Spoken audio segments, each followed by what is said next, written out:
It's time to chill out and get ready for a mediocre Q&A live stream. If you're old enough, grab yourself your favorite adult beverage, and if you're not, stick with apple juice. Put your feet up and relax. If you have any questions, feel free to ask them in the chat. And now let's cue up the intro music.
Hey, what's up, everybody? Welcome to the HVACR video live stream. HVACR videos live stream. It's kind of spitting my words there.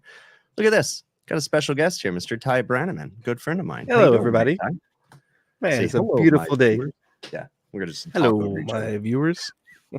That is Dr. Zarkloff. Dr. Zarkloff was one of the original YouTubers doing HVAC, probably pretty close to one of the first that I saw on YouTube, I think. Very charismatic person. I believe he was he like a maintenance man for a school district or something like that? I think he was. I don't know, but anyways, he was Dr. Z on YouTube. Really cool dude. And hello, my viewers. He would always start his videos with. Pretty cool dude. So, OG. How's life, Ty? Man, things have been really, really great. Been a lot of changes this year, and it's just been absolutely incredible. So we're just riding the roller coaster. Yeah. So the big change. What's the big change? So I'm now working for ESCO Institute or ESCO Group because they have so many different things. And wow, it's, get to work with Eugene Silverstein and Clifton and Jason. Just so many great people. Yeah. Renee. It's just been awesome, and it's really been great to be a part of a team instead of having to carry the weight of everything yourself.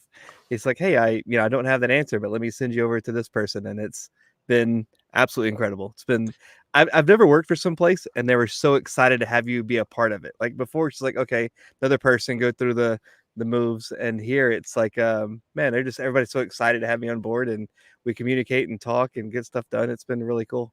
That's awesome. It's interesting because, whenever I have a question I have the good fortune of being able to text friends of mine, Jason Objute and things like that. But it must be even better to be on his team because you probably have even better access to Jason and his vast knowledge of regulations and all the crazy stuff in Eugene. And I tell you, we'll have to tell some cool stories. We're going to have Eugene Silverstein on again on the Overtime show soon.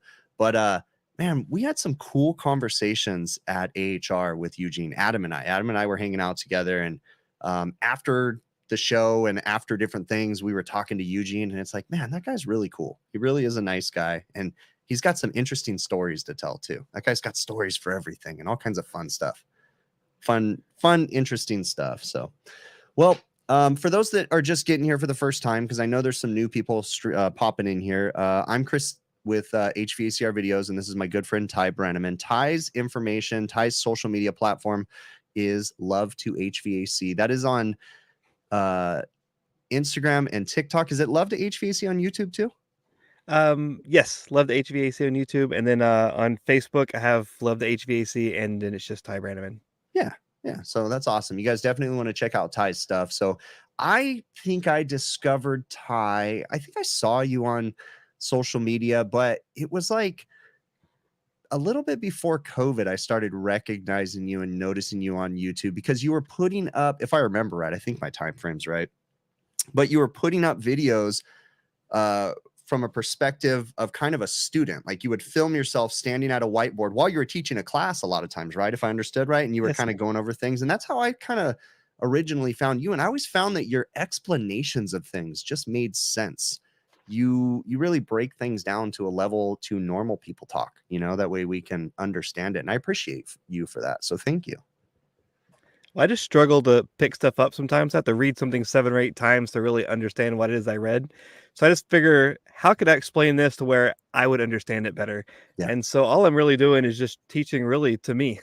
So like, It- how would I explain this? I think that's a common trend because I do the same thing. Like, you know, I struggled.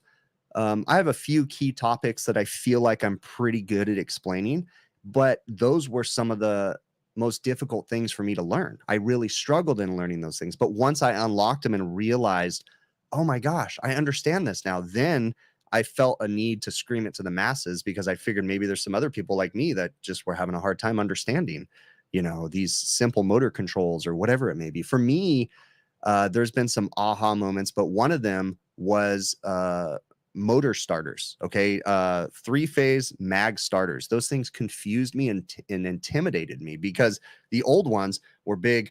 They were made by Furnace. They were big, giant contactors. They buzzed at you. They looked very intimidating, and they'd be in a panel with a bunch of wires. And I just, oh my gosh, what is that? You know? And then once I figured them out and I realized how simple they are, it was like, oh, let's help, you know? And I think that a lot of us have those moments through our career, I would imagine, where, you know, when you finally realize like, hey, you know, a lot of times for me, the struggles are really my own issues, and it's my own, you know, overthinking and overcomplicating things. And when something finally makes sense to you, you're like, oh, that's pretty easy. Like I get it now, you know? So we are going to go through a couple questions as usual, but I have one that I see in the chat right now, and I think this is a great question to start this off with. Now, keep in mind, I kind of go over questions from videos, emails. I just consolidate a bunch of questions. I have a list in front of me. We're going to try to get to most of them. If you guys have questions that you want answered, put them in the chat. Try to put them in all capital letters, caps lock. And if I miss them, feel free to shoot me an email, hvacrvideos@gmail.com, and we'll try to cover it either through email or on the next stream.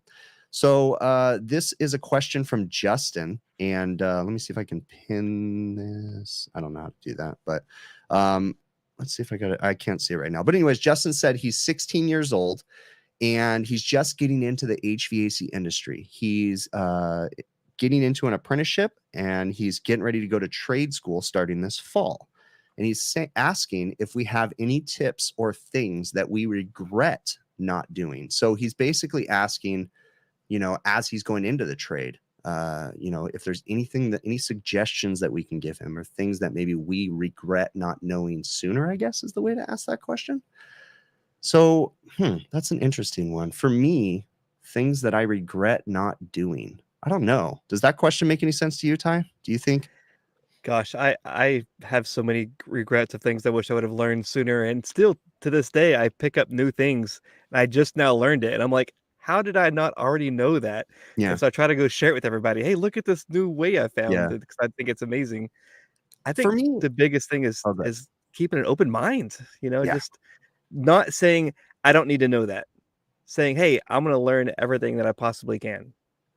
So, perfect example, when I was in high school, I remember thinking, I'll never use this math that I was in algebra. I'll never use this. This is stupid. I don't need to know this. I'll never use these mathematical calculations. This is just dumb. And here we are now, all those same mathematical calculations I do in my head on a daily without even like really struggling anymore. That was one thing. But for me, the interesting thing, what I notice is now that I have a way to relate to those mathematical equations, they're a lot easier for me to solve. When I was in high school, it was just on a piece of paper, do this equation. And it was like, that didn't make sense. So I guess the bottom line is it comes down to the way that I was taught, and the way that it was presented to me. It didn't make sense. But what about you? Did you struggle with math and stuff in high school? Tremendously, because I was Yeah. always getting numbers mixed up and things out of whack, and I never knew why we were doing something. So it's hard for me to get there if I didn't know why or what was the purpose. And then I get into the trades and I realize I can do math. It takes me longer. I don't do math in my head. I use my phone's calculator.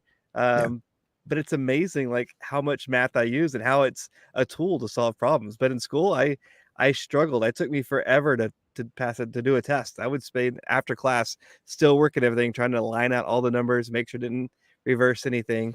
Yeah, the same issue. Yeah. Now, other things too. So, for a new person getting into the trade, like Ty said, keep an open mind. And that continues on. That doesn't just mean keep an open mind when you're new in the trade. The 30-year technicians. Now, I know Ty can attest to this because if you don't follow Ty on social media, go follow him and you'll see some of the epic conversations he'll get into with very close-minded people that are willing or not willing to learn or not willing to, accept the fact that maybe they don't know everything. So I see you getting into those conversations with people on social media quite a bit, Ty. But this goes towards, the people that have been in the trade forever too. It's okay to be wrong. The way that I see it at the age that I'm at, in a weird way, I kind of look forward to being wrong because it's an opportunity to learn something new. Like that's the way that I see it, and I'm wrong all the time. Like, I mean, on a weekly basis, there's something going on. That's like, oh, wow, I screwed that up. I'm still learning new stuff. It's crazy how many things I'll think I know, and I go to double check it, fact check myself, and it's like, oh no, that's changed, or it was just completely different the way I taught it or perceived it. A lot of And great people taught me, and they yeah, mean well. They're really good people, but they taught me some not true information, and it was okay as a placeholder, but I had to and relearn that, unlearn what I needed to learn what I needed. the way that I say it is times are different now. I was taught by my father. My father taught me beer can cold. I charged by pressures. Everything that was wrong. I mean, we'd throw the parts cannon at it, as people say now. But you know what I learned in watching my dad, and I've talked about this before, but I would watch him and I'd be with him as a young kid and I'd watch him put this part on there and this part on there and this part on there. But then when it would come time to write up the invoice, he would only charge him for one part. And I remember going, Dad, like, but you used all those other parts. And he's like, yeah, but they didn't fix the problem. I only charged him for the part that fixed the problem. So that kind of sat in my brain and that taught me integrity. That taught me, how to be honest. And then it also, as I got older and I started asking more complex questions, my dad would always say, talk to your teacher at school, like see if he can help you. And then I'd ask the teacher and it wouldn't make sense. And so I found myself scouring message boards and, learning the backwards way by asking other people. And, we have a lot of tools at our hands. So for the younger people, the new people getting in the trade, you have all the tools available to you. And the internet is one of the tools.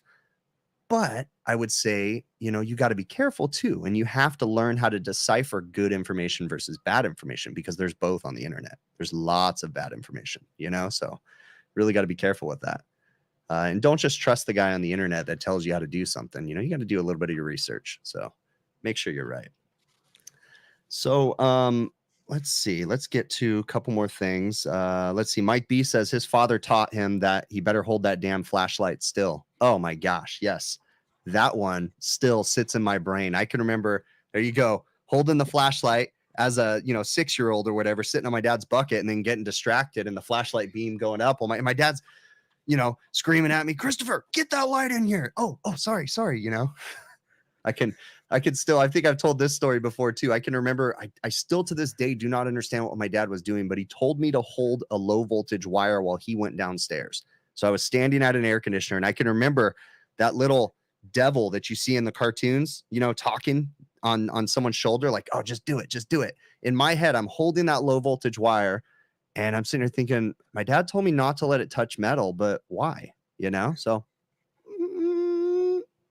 just a tiny little arc from that little low voltage wire. And then my dad comes up and I'm like, oh, it accidentally touched the wall. What do you mean it accidentally touched the wall? I don't know.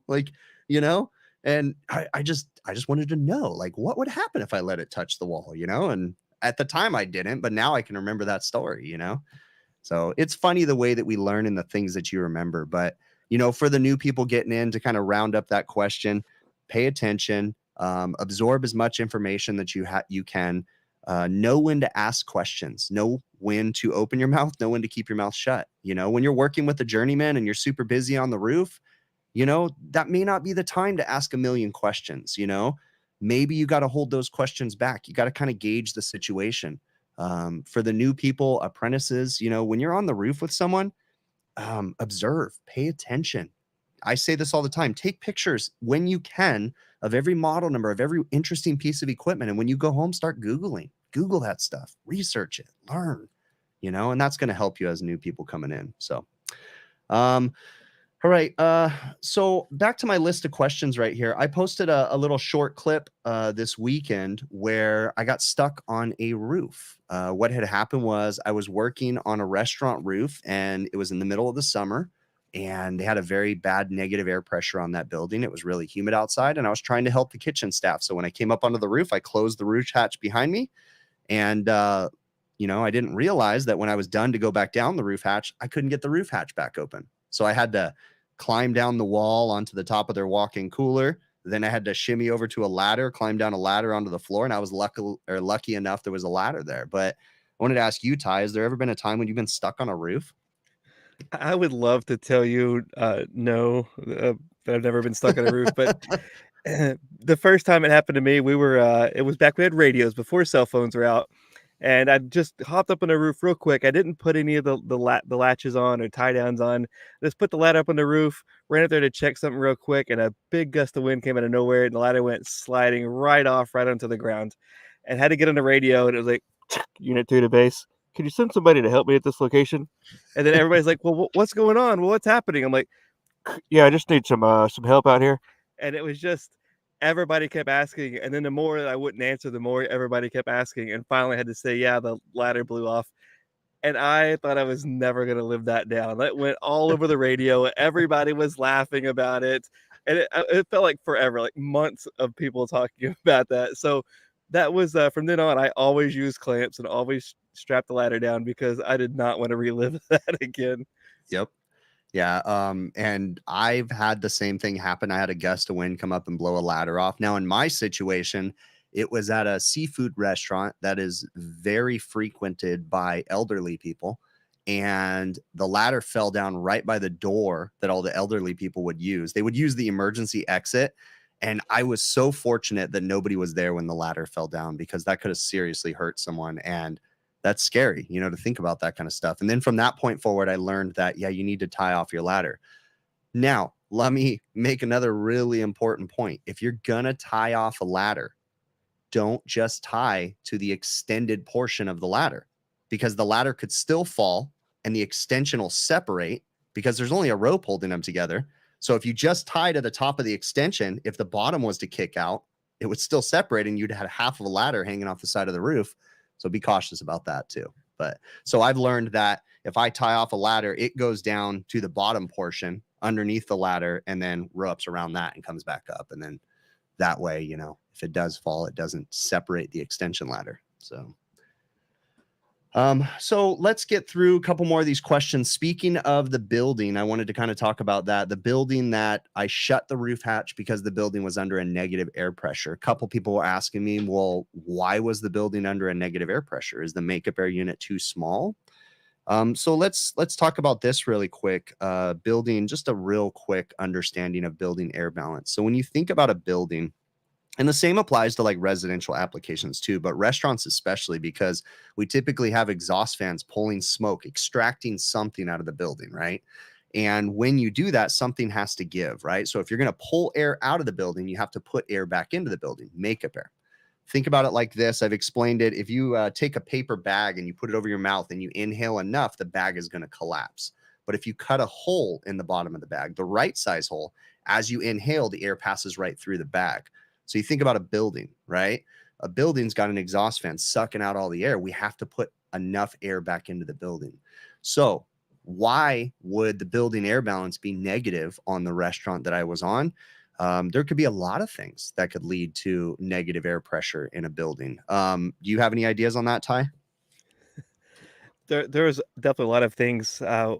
Speaking of bad habits, I was taught to close off the outside air dampers because you don't want that hot air coming in the building. Now that's wrong advice, okay? But that's what I was taught. So I go to this commercial building and I'm thinking, oh well, I'm gonna save them some money. So I shut off this blower that's pushing all this hot roof air in. And I'm Yeah. like, yeah, I saved them some money.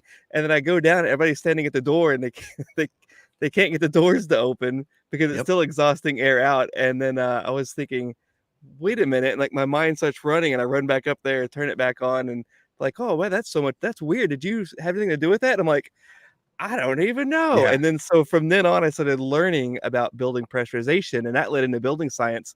But that's one of those things where I had to unlearn stuff because I thought I was doing the right thing. Like I intended to help people, but Yep. it's amazing that the importance of building pressure. Yeah. And so, thinking about it, we've got a lot of exhaust fans in a kitchen pulling out all that smoke. We have to put air back in. Now, in the past, we would take just a makeup air unit and we would take that makeup air unit and you would dump a bunch of air into the kitchen, right? And then, depending on the climate you were in, they might have to condition that air. There's different types of conditioning. You can use evaporative cooling, you can use direct expansion, you could use all kinds of different cooling methods. But in the past, we would see just makeup air units, but nowadays, a lot of restaurants are trying to save money. And by saving money, they're eliminating makeup air units. This is a very common trend that I notice. I have several major restaurant chains that have no makeup air units on the roof, and they size their air conditioning to be able to pull in the outside air through the outside air dampers.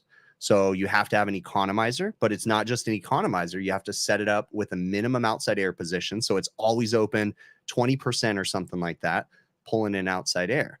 Well, that sounds great. But when the engineers, and not saying every engineer is bad because there's great engineers out there too. But when whoever made this decision to tell these restaurants that, yeah, you could just pull the outside air in through the outside air, dampers. Well, the problem is that they put these tiny little screens on those units, and those screens, when they're pulling in massive amounts of air, they get restricted really fast, especially if it's a greasy environment. And they're just metal mesh filters is all they are. We call them bird screens, right? But they get plugged up with dirt and grease. And then a restaurant customer that doesn't want to do routine maintenance because, again, someone else told them, you don't need to do that routine maintenance. You can save more money. Now you've got dirty outside air screens and your building balance is going way negative because you're not putting outside air back into the building. And it's just Pandora's box and just one problem after another. So air balance, to say the least, is a very important thing. So, in that particular situation, when I closed the roof hatch, I don't remember exactly why the building was in a negative air pressure, but I have a feeling it had to do with lack of preventative maintenance more than likely, because it seems to be the trend with a lot of customers these days.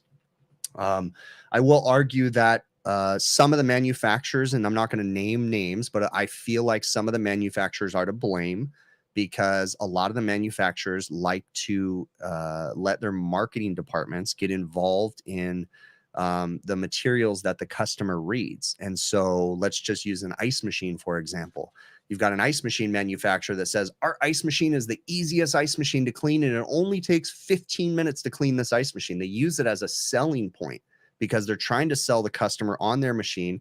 So not only is it the best machine, but it's the easiest to clean. So it's going to save them money in the long run. Well, a true cleaning on an ice machine, there's no ice machine out there that's going to take 15 to 20 minutes to clean. You got to tear them down. You got to break them down. The same thing goes for the air conditioning manufacturers because customers read their service and operation manuals, and it says minimum required maintenance every 90 days. Oh, so I only need to do a maintenance every 90 days. Well, it's regional specific. You know, if you live in a place that has a lot of cottonwood, you might have to do that maintenance every 2 weeks. Who knows, you know? So it's going to change. So we tend to see a lot of cookie cutter maintenance programs that are the same across the country, and it causes all kinds of issues. So let's see what we got going on in the chat, see what we're missing here. Don't look, I see. This chat is live. It is. Yeah, there's a lot of people. If you guys are watching this stream right now and you are watching it, you can watch this on LinkedIn, you can watch it on Facebook, YouTube.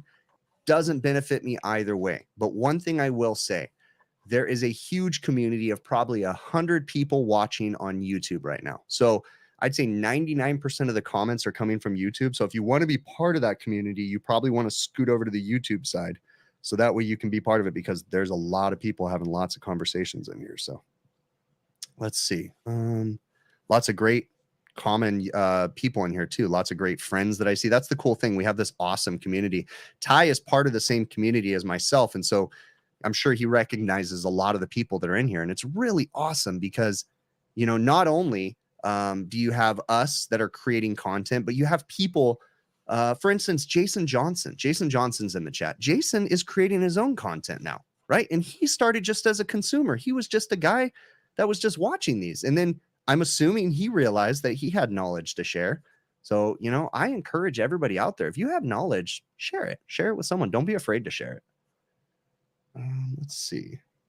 So let's talk about, you know, when it comes to, you know, we were talking about building balance. We were talking about routine maintenance. When it comes to working on equipment and doing preventative maintenances, very, very important is you need to be careful when you're doing routine maintenance and you're using chemicals, whether it be ice machine cleaners, coil cleaners. You have to understand that there's certain cleaners for certain tasks, and you need to be really careful about the cleaners that you choose. Now, I'm not going to say one specific brand. If you guys watch my videos, you see the brand that I use all the time, but I'm not saying they're the only brand of cleaner. There's several different manufacturers that make coil cleaners and ice machine cleaners.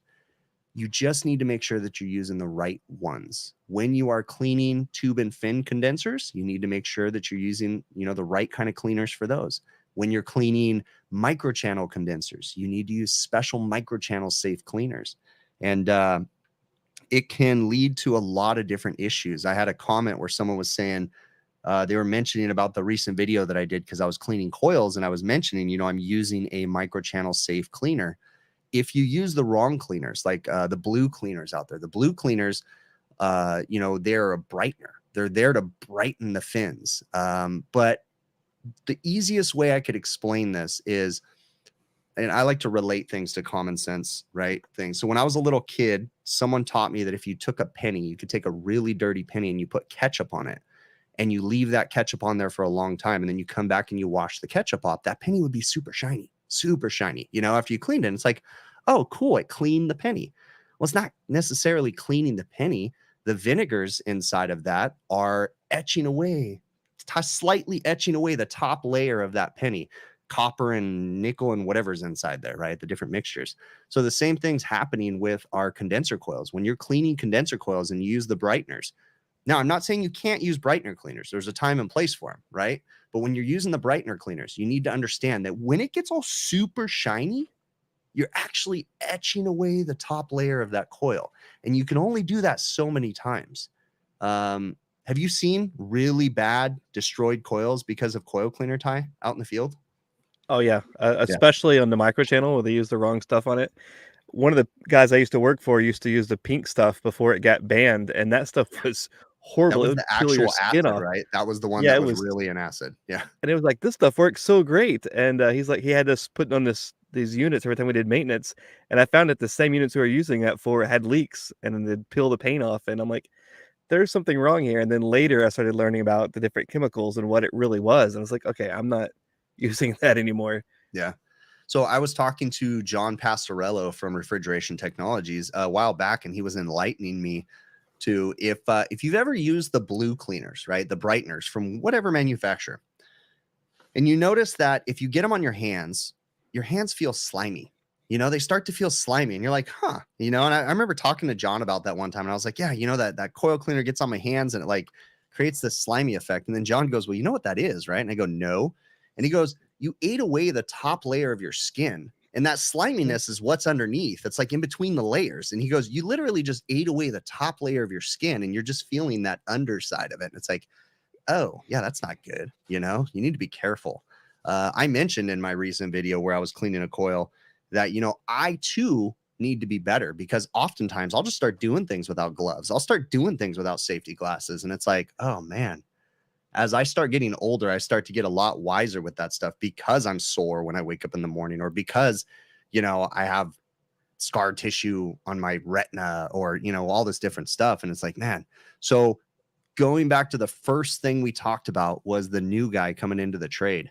And, you know, he was asking if there was anything that we wish we would have known. I wish personally I would have taken care of my body more and realized that, you know, you only get one body, you know, and as you get older, you really, you know, I'm only 40, right? And I really shouldn't be as sore as I am every morning. I really shouldn't hurt the way that I do, but it's because I haven't taken care of myself, you know? So need to make sure you take care of yourself. That's another thing I definitely think. And I know a lot of the seasoned techs that are in the chat right now can agree with that too. You know, don't beat your body up. You know, I want to get to a subject too, you know, that I think is getting a lot of negative attention right now. And I think it's just silly. I really do think it's silly. And, you know, there's a lot of pushback.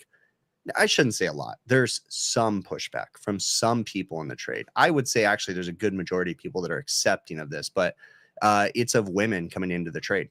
You know, but there still is quite a few people that will have an argument, especially in our social media groups, about, you know, how they don't think women should be in the trade. And I know you've kind of been involved in some of those, haven't you, Ty? Yes. Yeah, I have. So Yeah. my mom, I grew up with my mom working with my dad, doing sheet Mm. metal up on roofs, doing work. So for me, it was just normal. And then Yeah. I get into the trades later and then hear people all upset about it. And my wife works with my dad up on roofs. She was working with me in the summer running ductwork. And so it's just odd to say somebody can't do something. And it's just unusual for me. But at the same time, I have this, when do I say something? Because I don't want to speak for somebody else, but at the same time, I need to stand up and say, you know, to have that judgment is not right either. So it's kind of like a fine line to walk to say, hey, I support my fellow tradeswomen. Yeah. At the same time, not to fight the battles for them, but if somebody Yeah. else is saying something ridiculous, I'm like, hey, look, let's be reasonable about this. Let's have a communication talk about it.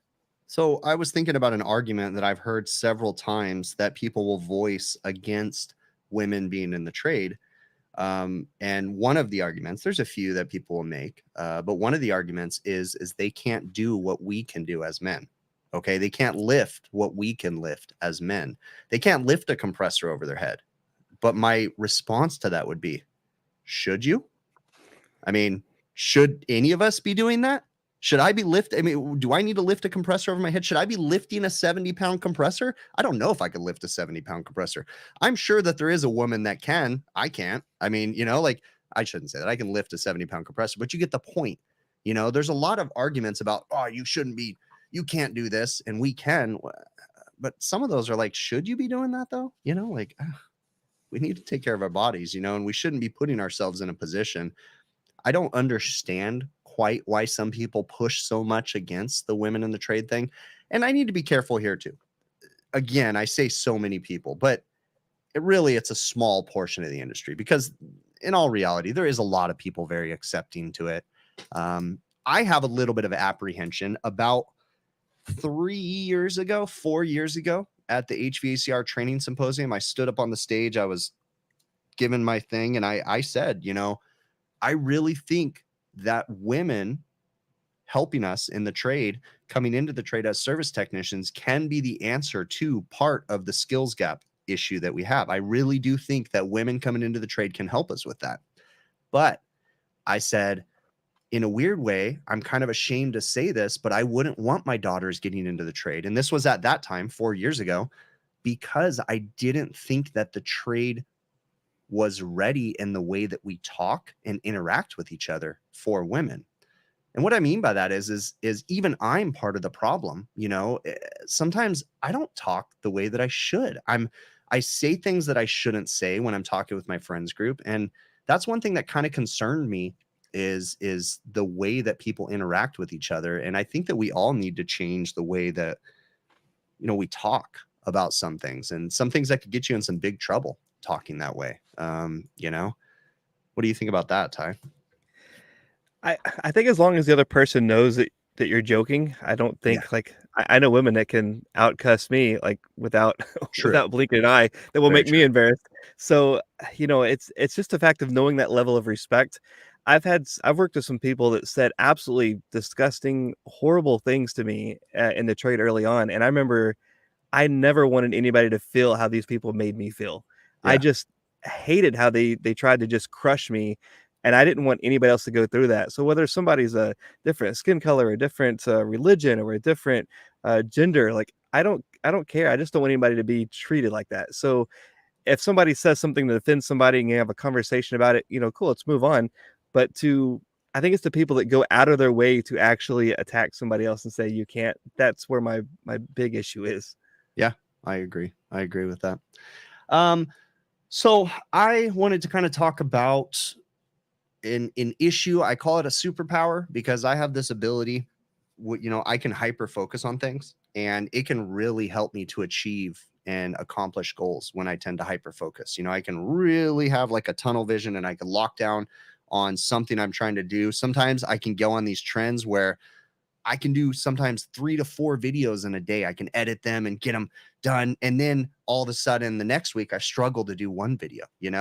But sometimes that superpower that I have to be able to hyper focus on things can also get me in trouble. And that's that what it can do is it can give me tunnel vision.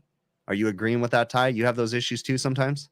Absolutely. I can get like a month's worth of stuff done in 3 days, and I'll work day and night to get something done, and then I'll have other days where I'll either focus on the wrong thing or just being like I have so many things I want to do that I can't get any of them done. Yeah. Yeah. And so, I find myself battling myself to make sure that I don't, get tunnel vision and overcomplicate things by just thinking about it. People will see these posts on social media, and I know you've interacted with some of them too. I think we've commented on some of the same ones, but someone will post and they'll say, "Hey, you know what? I'm getting ready to go to a service call on a system that keeps tripping a fuse. What should I look for when I get there?" And it's like, yeah, let's not overthink that one is usually my answer to someone like, "Hey, stop trying to figure out the problem." The suggestion that I give to them is, okay, what type of a system it is, right? Or is it? I'll ask them and they'll say, it's a residential, gas fired furnace. Okay. So instead of trying to figure out in your head on the way over there, what could be wrong with that system, if you need to occupy your brain, start thinking of the sequence of operation of that system on your way over there. So that way, when you do get there, you're not locked in on, I bet you anything, it's the inducer motor. It's the inducer motor when I get there, Instead, you're walking up and you've got the sequence of operation fresh in your head. That's one bit of advice that I have for people that, not to overthink things, because if you overthink things, man, it can really get you in trouble. It can be a superpower, but it can be, a big issue for you too. Let's see, a couple more things in here. So let's talk about curb adapters real quick. So I'm going to post a picture. I'm going to put a picture up on the screen really quick, and we're going to talk about something. And I'm going to say what I don't like about this curb adapter, but then we are going to, here we go right here. Do I have any, sometimes I have incriminating information on these pictures, so I have to make sure I don't. No, I don't. Okay. So this is what we call a curb adapter right here. Okay. Now, I'm going to tell you a lot of things I don't like about this curb adapter. This is a new unit that I installed, but the question, I had like 3 people ask me, why didn't I just, spin the unit around? Why are they offsetting the unit that much? Like, what's the big deal here? Okay. So, you want to kind of talk about this a little bit, Ty? What's the purpose of this curb adapter? Why do you think they did it like this? Do you have any input on this one? I was looking at the chat. So, Oh, sorry, it's okay. teacher. No, it's okay. Probably I was thinking like gas line, electrical.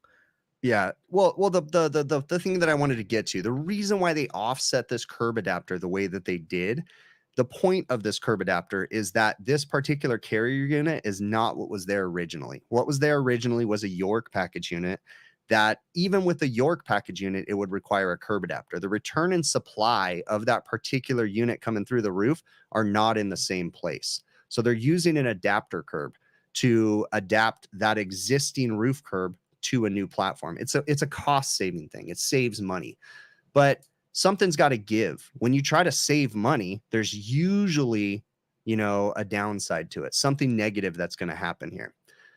This curb adapter, first off, it has a little funky looking offset, right? So the unit is extended over about 8 inches. But the other thing that happens when you use curb adapters that I don't think many people think about is there is a pressure drop across that curb adapter. So what they're doing is the supply and the return are in a different spot. They do an offset, and now that air has to go through little passageways inside that curb adapter, and it creates a restriction, creates a pressure drop for the air, and adds to the total external static pressure of the unit.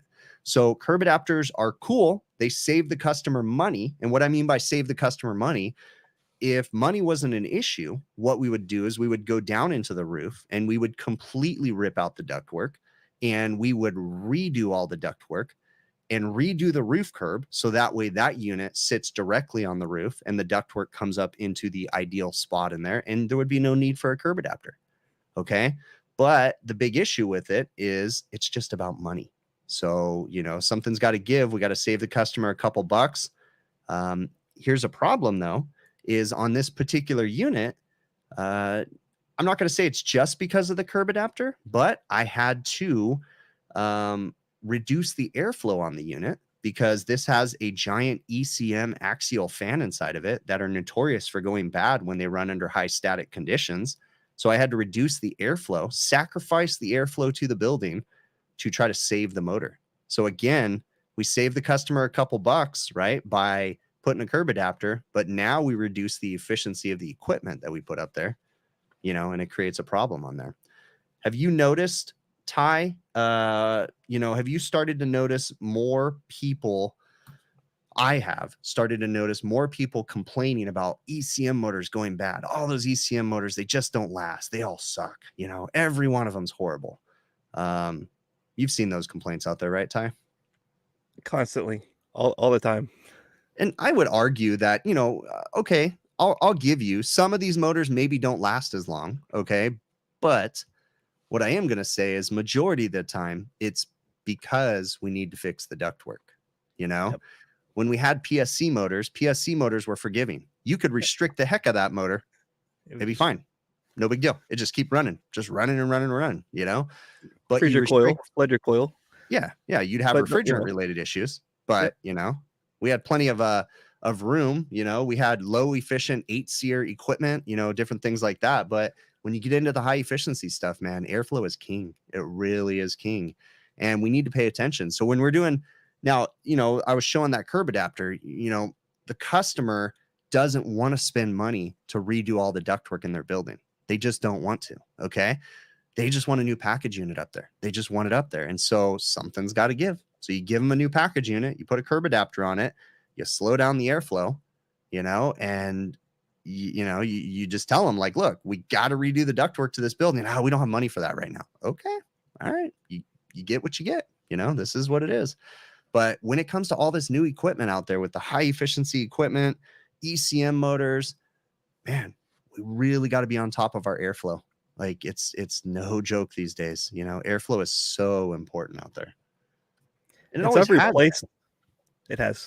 I've replaced a lot of curb adapters that had more airflow that allowed them to not have that sharp of an angle. But the problem you get into is now the unit is so much higher up. Yep. Some buildings have restrictions where the unit can't be so high above it, or sometimes you have to have some type of scaffolding there for somebody to get to access the equipment, because to have enough height to get the angles where you need without restricting airflow, the unit's too high.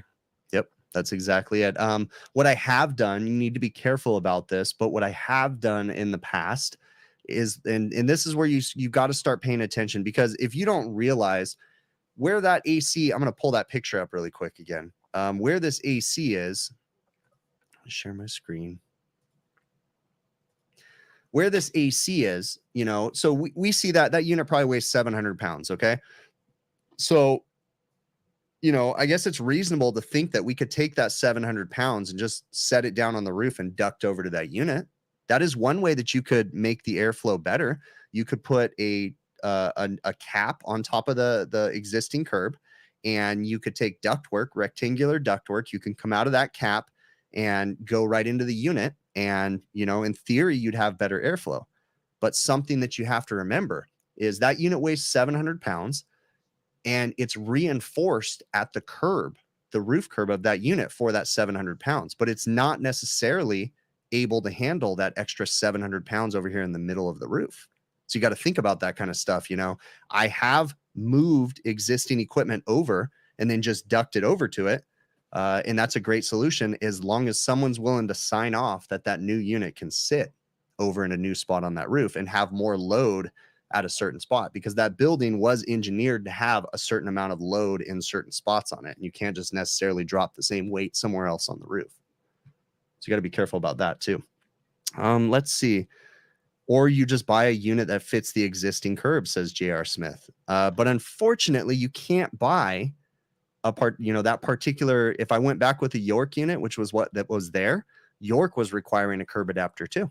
So you got to do something. And given the choice, I'm not going to say that I don't like York, but, you know, given the choice between a Carrier and a York, I'm going to go with the Carrier. So, and it's not because I don't like York. It's just because I really like Carrier.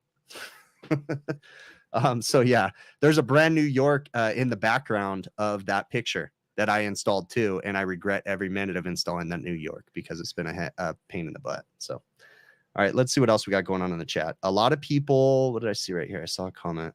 A lot of people blame parts for failing for their lack of knowledge or due diligence. Yeah, that's a good point, Tyler. Yeah, that is a good point. I'm going to say that I was one of those people and still can be one of those people sometimes. Sometimes my ego can get the better of me. My, you know, pride can get the better of me. And I have to remember not to type out responses without thinking about it. Sometimes I'll have a response typed out and my wife will look at me. She goes, "What are you doing? Who are you talking to?" And I'm like, "Oh, I'm going to solve this problem." You know, and I've got this big old paragraph typed out and it's like, probably shouldn't send that. Just delete. Let's go ahead and let that one be. So sometimes, you know, I can even be guilty of doing that. So, you know, I'm human just like everybody else.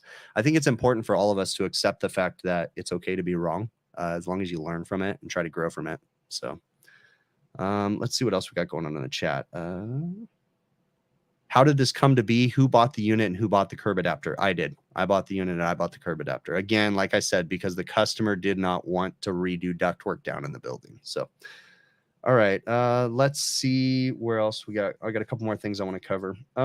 So we already covered that one. I'm going to cross some things off my list real quick. Is there anything going on in the chat that we need to cover right now? Or is it just conversation right now, chat or Ty? It's been mainly conversation. There were some good questions earlier, but I couldn't remember. Yeah, that's what happens. My ADHD, I can't focus on two things exactly. at once. So again, if we miss the questions, feel free to put them in caps lock. Try put them in there again. If we don't get to them, send me an email, hvacrvideos@gmail.com. Let's talk about real quick.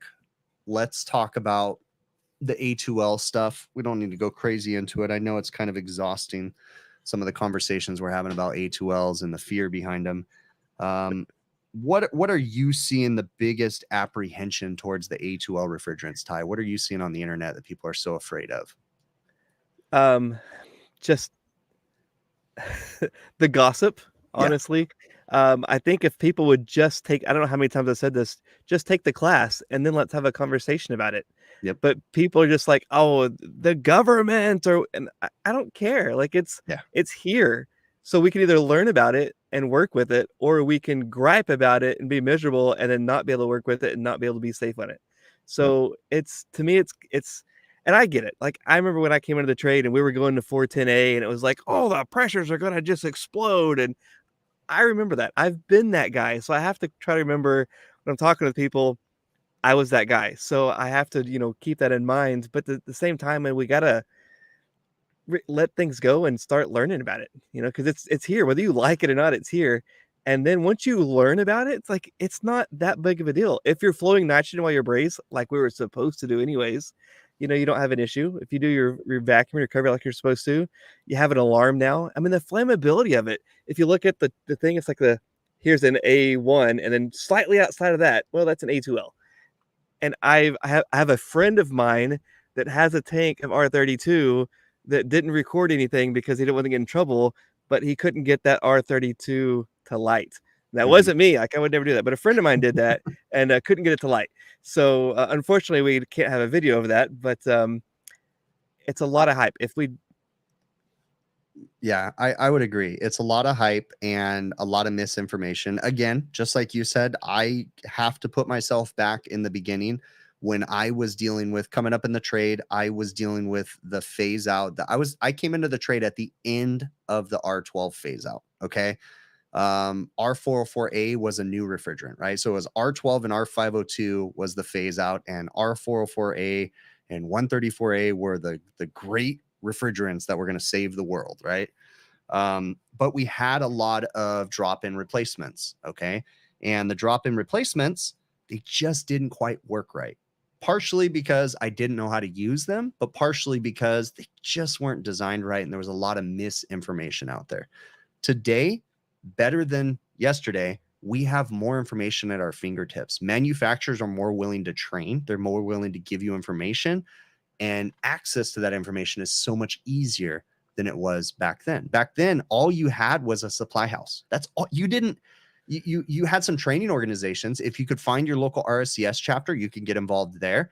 But there wasn't much more besides the manufacturer training, supply houses, and RSCS. That was it, right? So you trusted what the supply house guy told you. You trusted what the counter guy told you. When I was coming up in the trade, tech support was the counter guy at the supply house. That's what it was. Things are changing now. Okay. It's getting harder and harder to find people. It's getting harder and harder to staff the supply houses, just like it's getting harder and harder to staff the HVAC companies. And there's a lot of misinformation. Like you said, there's a lot of fear mongering. There's a lot of just, incorrect information. Okay. Let's put this out there right now. There is absolutely, positively no propane in A2Ls. It's just not in them. But there's so many people out there that think that the propanes are gonna, or there's also kind of similarly to what you said, there's people out there that say, well, I'm just not gonna work on anything with A2Ls. Bye. Like, just like Ty said, I mean, if you want to change something, instead of griping to us, instead of griping on Facebook, get involved. Go support ACA, right? ACA can be a lobbyist. They lobby for the HVAC industry, and there's other lobbyists for the HVAC industry that try to change things. Go get involved. If you want to do good, right? Because griping to us and griping to the supply house, that's not going to change a single thing. You're banging your head on a wall trying to gripe on Facebook, because that's not going to change a single thing. Nothing. Okay. We have this in front of us, and we can either adapt or we can get left behind. And I see this as a money-making opportunity. I'm not trying to exploit anybody, but we got a lot of changes. We got a lot of new technical stuff.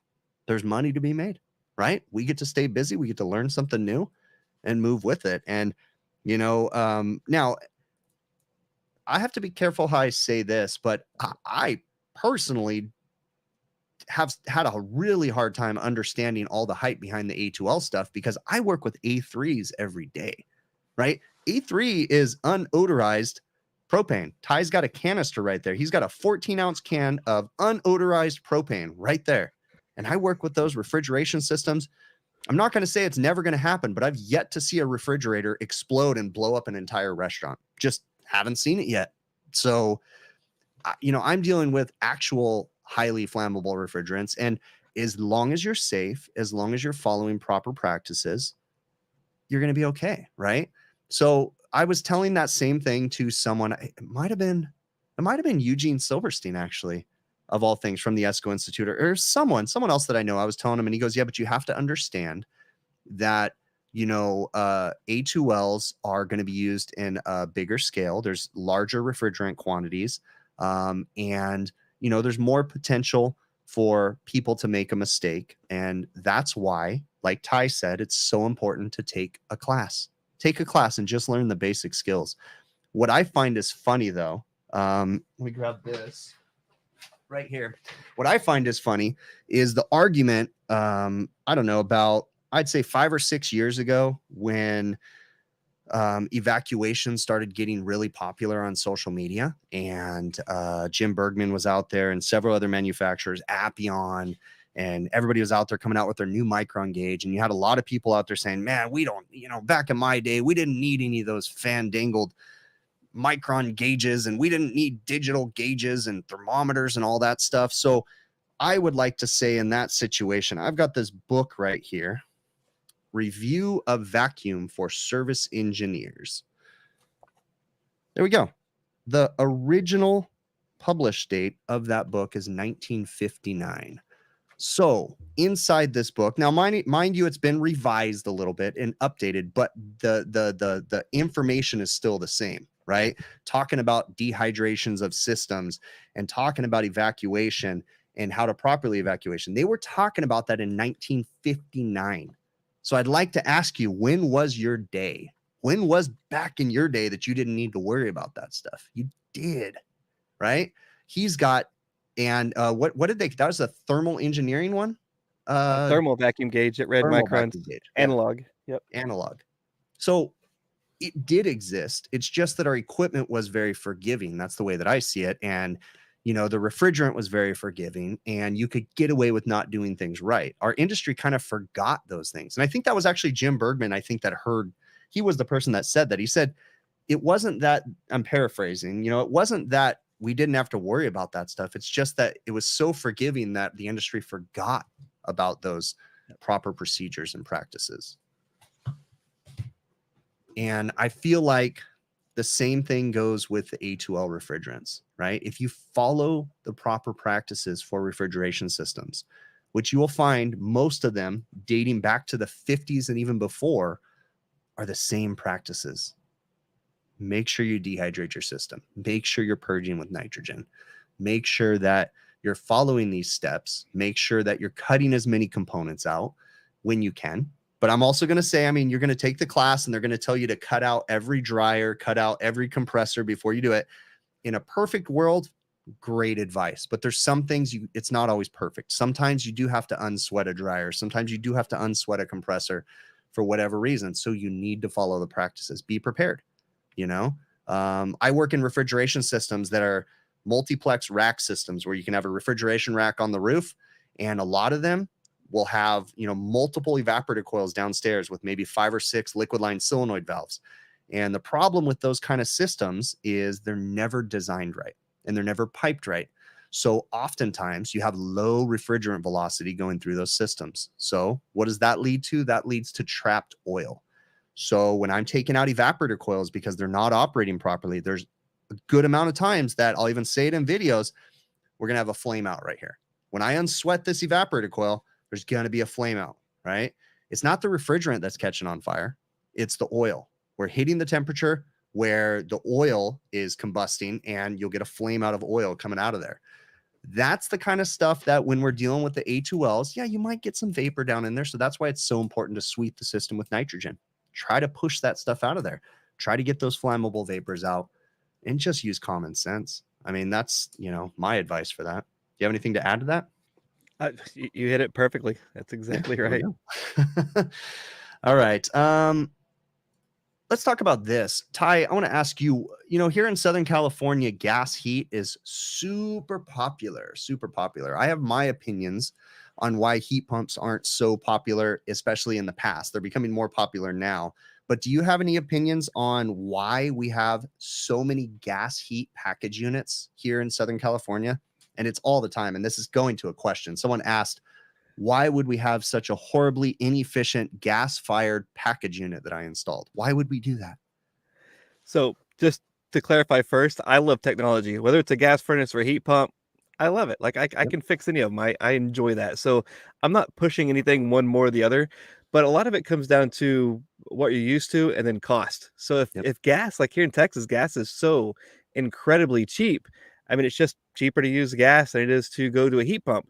Now, here in Texas, we have a lot of heat pumps because you can't get gas because it's so rural. So you have to go to propane. Then it's having to get propane delivered and then storage. And, so there's always going to be that what's right and wrong. It depends on the customer, like what they have, what they need. So if you have a customer that has natural gas feeding all of their stoves and supplies and everything else they go in, they already have natural gas feeding everything else. It's not that much more to have it heat the building, even in a warm climate. Yeah. So and I agree with everything that you said. It really is regional specific. It has to do with what the availability of the particular equipment is. I'm going to add another thing. A lot of the equipment that I'm changing out these days are package units from the 80s. Okay. Early 90s, late 80s. Back then, electricity was relatively cheap. The grid wasn't as taxed as it is today, but people still chose to use furnaces or gas-fired heaters. Okay. And my theory on that is because in the mid to late 80s, there was a heat pump wave where really people started realizing how much more efficient heat pumps can be. And there was a wave of heat pumps that were installed here in California, Southern California specifically. And that failed miserably. And that gave people this stigma, this idea that heat pumps are horrible. Those same people right now are the people pushing against heat pumps. Oh, heat pumps don't work. Heat pumps, they just don't work. They never work. They don't heat hot. They don't blow hot enough air. They just don't work. I believe that a good majority of the reason why we have so much gas-fired equipment here, partially, yeah, because natural gas, it's relatively cheap, but I think it's because of the fear of heat pumps. We had a wave of heat pumps that were installed in the mid to late 80s, and it was an epic failure. And I believe that the failure, in my opinion, was because they weren't installed correctly. Undersized ductwork causing high head pressure in heating season, causing issues. And we could put in a gas-fired heater and it would just work. But we also complain that heat exchangers fail all the time. Oh, Carrier's heat exchangers suck. Or York those heat exchangers, man, those heat exchangers, they need to make them out of better metal. They need to, and everybody would just blame the heat exchangers. So it's so funny. They stopped using heat pumps because they didn't work, but then they put in furnaces or gas-fired package units, and then they complain that the heat exchangers always fail. Bottom line, we have an underlying airflow issue. That's the issue. People can't size ductworks right. And, let's do the math and put it all together now. So we start to run into issues. Now, if you watch any of my videos and you notice, I'm always saying we have messed up ductwork everywhere, every package unit. 99.9% of the equipment out there that I service, I'll put on Measure Quick and I'm like, yep, we got some ductwork problems here. Equipment's oversized. Ductwork is not sized right. They're using flex duct incorrectly. Flex duct can be used. Flex duct is perfectly fine if it's used properly. But that's my opinion. I think that we have more gas-fired heaters because people are afraid of heat pumps, because they were installed and they didn't work, because ductwork wasn't sized right. And I think it comes down to that. We're running into that today. Fortunately, there's a new trend in the social media community and in the HVAC community of people wanting to do things better. There's a trend of people actually trying to size ductwork correctly, sizing equipment correctly. I just replaced the air conditioner in my house and went through the whole process of having everybody help me to do this. And I have to say, going from a 4-ton to a 2-ton, it was a little unnerving, like just slightly, but I had to trust the science, and works perfectly. No problems whatsoever. Just got to trust the science and do it right. But still, there was people out there when I downsized, they're like, that's not going to work. I had someone that reached out to me the other day, and he specifically said, we can't downsize the equipment because if we downsize the equipment, and it doesn't work, we can't afford to buy new equipment. So we'd rather put the next size up. Like, he literally said this. I'd rather put a bigger package unit there and solve the problems. And it doesn't work that way. You can't just throw a bigger unit at it and think it's going to cool more better. Like, no, that's not how it works. It's all about airflow. And if we're not solving our airflow problems. So I actually had a package unit the other day. I brought to the customer's attention. I had to change it. It was a 5-ton package unit and had a grounded compressor. And I said, yeah, we need to replace the package unit and we're going to downsize it.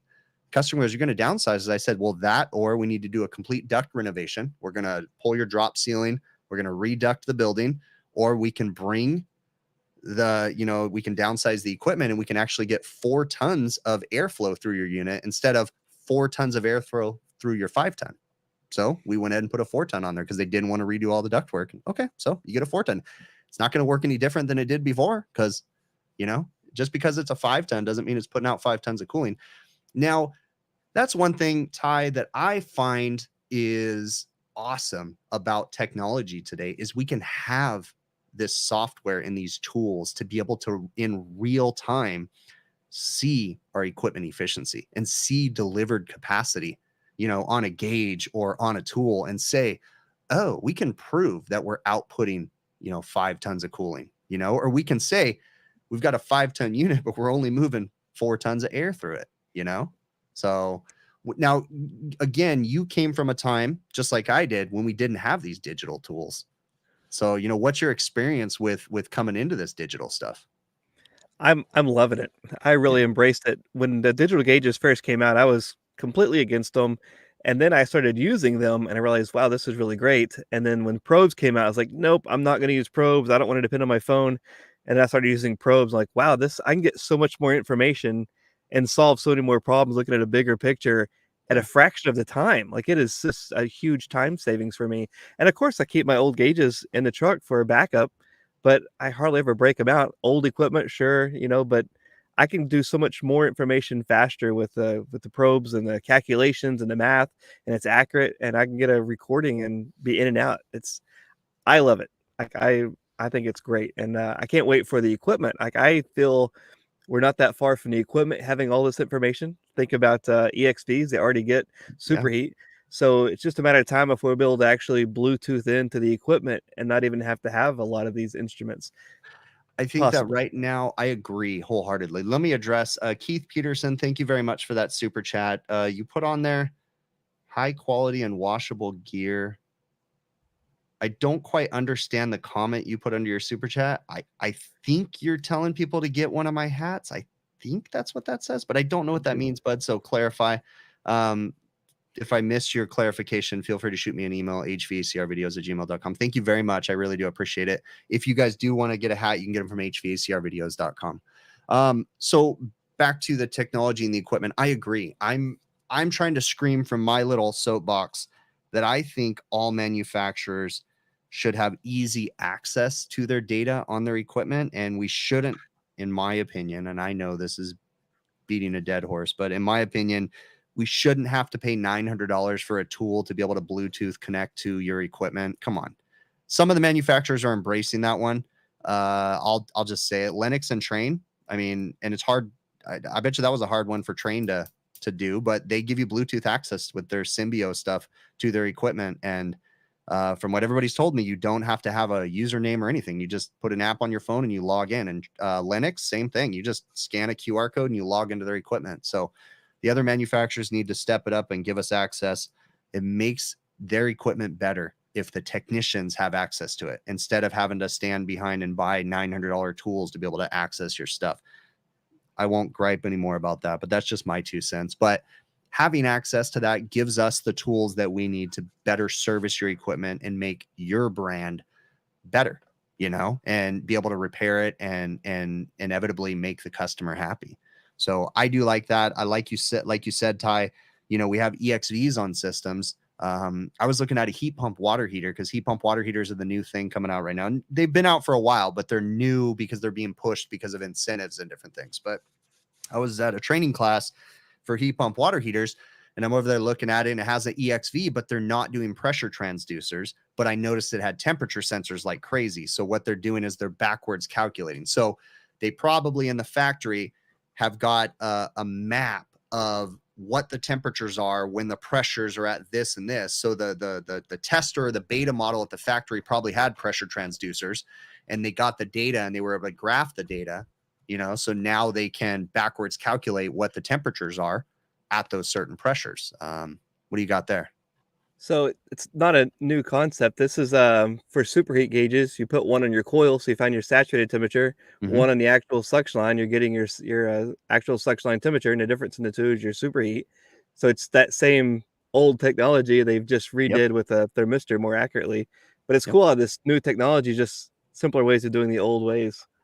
Speaking of that, we can do the same thing if you are using different softwares out there. You can do non-invasive testing. Now, you don't have to use one particular software to do that.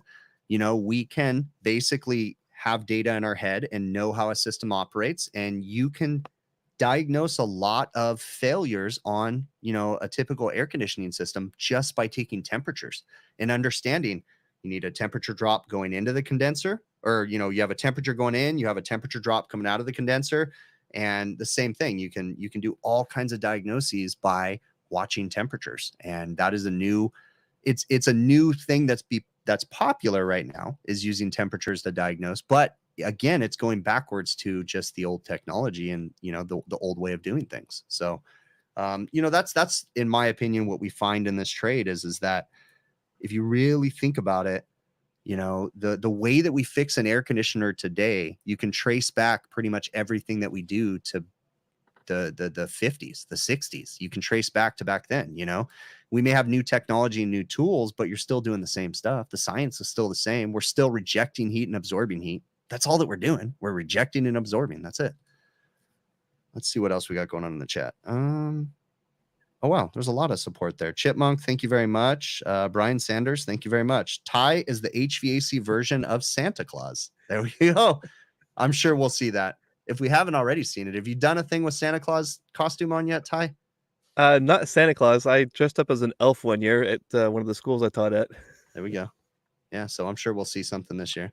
What I like is how you will answer people's questions with your semi-passive aggressive costume that you'll put on. That makes me laugh, Ty. When I see Ty, so if you guys don't know this, if you see Ty on Instagram in a costume answering someone's question, it's his slightly passive aggressive dig at that one person who just won't stop banging their head on the wall. And Ty's just taking himself down to their level. I love that. I love to be slightly passive aggressive sometimes. It's just a fun thing to do. All right, let's see what else we got going on in this chat. We got to wrap this up here pretty soon, but let me see if I can get to a couple more of these questions. So on the new package unit that I installed, Steve, Everything HVACR, I think I saw him in the chat. He had mentioned on the new carrier unit, there was a new burner assembly in the package unit that I installed. And it was a low NOx burner assembly because we have low NOx gas-fired equipment out here, especially in Southern California. I don't know, are they bringing that low NOx stuff to you yet, Ty? It's around occasionally, Yeah. but it's mainly California. I see Out for here, most. yeah. So So somebody gets one here, they don't know how to set it up, and it's a huge problem. yeah. And so anyways, Steve was asking, why they changed the burner design in this package unit. Cause I mentioned, it's a different kind of a burner assembly, but it's a low NOx setup is what it is. And it's just, just trying to reduce carbon emissions and trying to reduce, pollution. And, you can say what you want to say about that stuff. Let's talk about, let me get through here, see what else we got going on in here. Let's talk about this one, and we'll probably wrap this up with this one. So I have a lot of issues when I work out in the desert climates with sand. I run into sand that's caking up contactors, that's causing motors to go bad. It's embedding itself into bearings and just causing all kinds of issues. So one of the high failure points on my package units on the rooftop equipment is bad contactors, because sand will get in between the points, tries to close, doesn't make good contact, causes high resistance, causes high heat, causes issues. The contactors burn out, single phases, compressors, all kinds of issues. So a lot of people are constantly commenting. And to be fair, the vast majority of the people that are commenting that I should find totally enclosed, totally sealed contactors, typically aren't in the HVAC space, or they don't understand the cost effectiveness of a lot of this equipment. And when it comes to totally sealed contactors that are hermetically sealed, basically relays, they're just not cost effective for the customers to be able to find some of these things. They do exist. You can buy this stuff. I can buy a totally sealed contactor that sand would never penetrate, right? But the cost on that particular contactor to be able to pull in at the high inrush current that we have on a lot of our equipment, it's just isn't makes sense for the customer. They don't want to buy a $600 contactor. Now, you could do the math in your head and you could say, yeah, but I have to go out over the next 5 years and change each contactor at a cost of, $600 for the entire service call multiple times throughout the years. But the customer in my areas, they just don't see that. They see a one-time $600, $800, $1,200 contactor, and they're like, what? No, nobody else is charging us that much. So they just don't want to spend that kind of money. So I just constantly get to go back and change contactors just all the time. Good. Have you tried the Emerson Sure Switch? Not on 3-phase because they haven't released their 3-phase version of it yet. So, but Emerson does have a Sure Switch, and the moment that they release the 3-phase version, that will be an answer. I've heard that they're working on a 3-phase version, but just haven't seen it yet. Don't know if ever since the Copeland Emerson change, I don't know if that's coming anytime soon. I know a lot of stuff got put on the back burner, when Emerson sold Copeland and, just all that stuff. That's a whole thing. But yeah. So if you guys don't know, Ty, can you explain what the Sure Switch is and how it works? Or just the general? So it's just a solid state contactor. What it's doing is watching the sine wave. And when it gets down to the 0 volts, it actually makes the contact. So there's no arcing, which then makes it to where there's no moving parts actually having to move inside, or it prevents the ants from wanting to get up in there as much. And it also has some other cool things like low voltage controls if the voltage coming in is too low. It also has an anti-short cycle. And on the residential side, it's pretty affordable, I feel like, for what it is. Oh yeah, totally affordable. I had one on my house before I changed my system. For people out there that have to deal with the ants that are climbing in contactors and constantly, that Sure Switch is the solution to those. It's a great tool. So yeah, once they release a 3-phase, or once they release a true 2-pole, then I could utilize it on 3-phase equipment, because a lot of my 3-phase equipment, especially like Carrier and other manufacturers, they're using 2-pole contactors on 3-phase compressors because they're only disconnecting 2 legs. So I could use a Sure Switch in that situation, but it needs to be a true 2-pole at least, at a minimum. And right now they don't have a true 2-pole. They're just doing a single pole with a shunt is what they're doing essentially.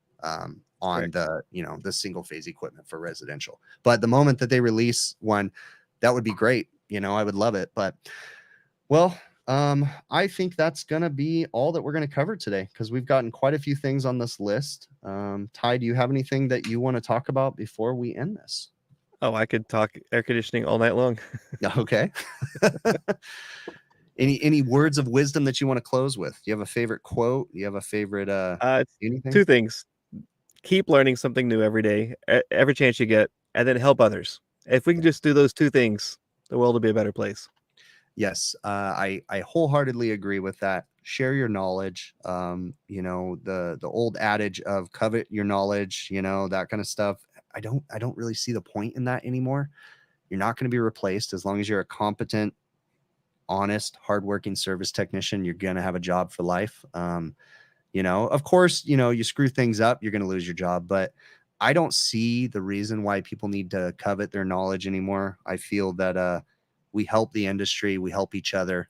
Share your knowledge, and there's plenty of work for all of us, I think. So I'm going to close this out. I really do appreciate y'all coming in here. I realized that I did not, let me hit this. I'm going to go ahead and hit up the closing banner right now. And again, thank you so much. I really do appreciate you. And we will catch you on the next one.